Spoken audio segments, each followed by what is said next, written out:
Երեկ Լոնդոնում եվրոպացի դաշնակիցների հետ խաղաղության ամերիկյան ծրագիրը մի քանի ժամ քննարկելուց հետո Ուկրաինայի նախագահը հայտարարել է, թե տարածքների հարցը մնում է չլուծված։ Վլադիմիր Զելենսկին բացառել է տարածքների զիջումը, ասելով, որ դա արգելվում է թե երկրի սահմանադրությամբ, թե միջազգային իրավունքով։ Ուկրաինայի նախագահը հայտնել է, որ ամերիկյան ծրագրի 28 կետերը կրճատվել են մինչև 20, հանվել են Կիևի համար առավել խնդրահարույց դրույթները, թե որոնք չի մանրամասնել։ Նաև ասել է, որ այսօր կավարտեն ծրագրի վրա աշխատանքը եւ այն կներկայացնեն Վաշինգտոնին։ Ըստ Զելենսկիի, խնդրի կարգավորման համար շատ կարևոր է, որ Եվրոպան, Ուկրաինան եւ Միացյալ Նահանգները միասնական լինեն։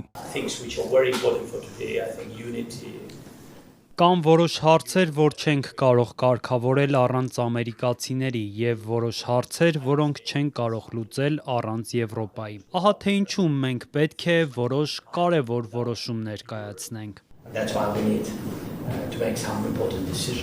Ուկրաինայի նախագահը նաև հայտնել է, որ այս շաբաթ կկայանա Կիևի դաշնակիցների ևս մեկ հանդիպում, ընդլայնված կազմով։ Դաունինգ Սթրիթ 10-ում հանդիպումից առաջ Մեծ Բրիտանիայի վարչապետ Քիր Սթարմերն աջակցություն է հայտնել Ուկրաինային, նշելով, որ ցանկացած հրադադար պետք է լինի արդար եւ տևական։ Ֆրանսիայի նախագահ Էմանուել Մակրոնն էլ նշել է, որ Ուկրաինային անհրաժեշտ է կայուն եւ ամուր խաղաղություն, ապա հավելել, որ Եվրոպան մեջբերում շատ հաղթաթղթեր ունի իր ձեռքին։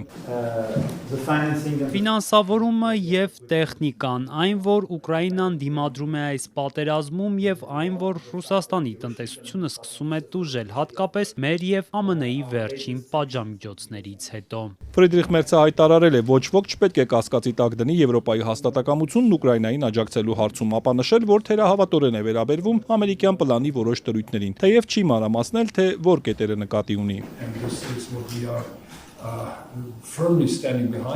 Մենք համուր կանգնած ենք, ես թերահավատ եմ որոշ մանրամասների նկատմամբ, որ տեսել ենք ԱՄՆ-ի ներկայացրած փաստաթղթերում, բայց մենք պետք է խոսենք այդ մասին։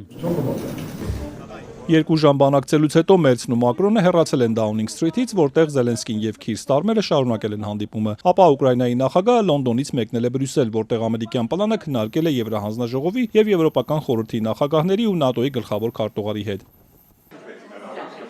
Ուրսուլա ֆոն դեր Լայենը եւ Անտոնիո Կոշտան հանդիպումից հետո հայտարարել են, որ խաղաղության ցանկացած համաձայնագիր պետք է հարգի Ուկրաինայի ինքնիշխանությունն ու անվտանգության երկարաժամկետ երաշխիքներ ապահովի։ Ամերիկյան Աքսիոսը ուկրաինացի 2 պաշտոնյայի հղումով գրում է, որ Միացյալ Նահանգները շարունակում է ավելացնել ճնշումը Զելենսկիի վրա, որպեսզի տարածքային զգալի զիջումներ անի։ Ըստ պարբերականի Ֆլորիդայի բանակցություններից հետո Կիևի տեսանկյունից ամերիկյան պլանն ավելի վատ պայմաններ է առաջարկում Ուկրաինային։ Շաբաթներ տևած ինտենսիվ բանակցություններից հետո ուկրաինացիները դեռ համարում են, որ ամերիկյան այս պլանի որոշ ասպեկտներ ձեռնտու են Մոսկվային եւ որ ԱՄՆ-ն ավելի շատ ճնշում է գործադրում Զելենսկիի վրա, քան Ռուսաստանի նախագահի։ Աքսիոսի ամերիկացի աղբյուրներից մեկը սակայն հերքել է սա, ընդգծելով, որ Վլադիմիր Պուտինին եւս ստիպում են զիջումների գնալ։ Այս ընթացքում կողմերը շարունակել են հարվածները ռուսական զինուժի հարվածներից Կրամատորսկում 2 երեխա է վիրավորվել։ Ռուսաստանի զինված ուժերի գլխավոր շտաբի պետը հայտարարել է, որ ռուսական զորքը առաջ է շարժվում առաջնագծի ողջ երկայնքով։ Ուկրաինական անօդաչուն Չուվաշիայի մայրաքաղաք Չեբոքսարիում հարվածել է բնակելի շենքի, կա ավելի քան 10 վիրավոր։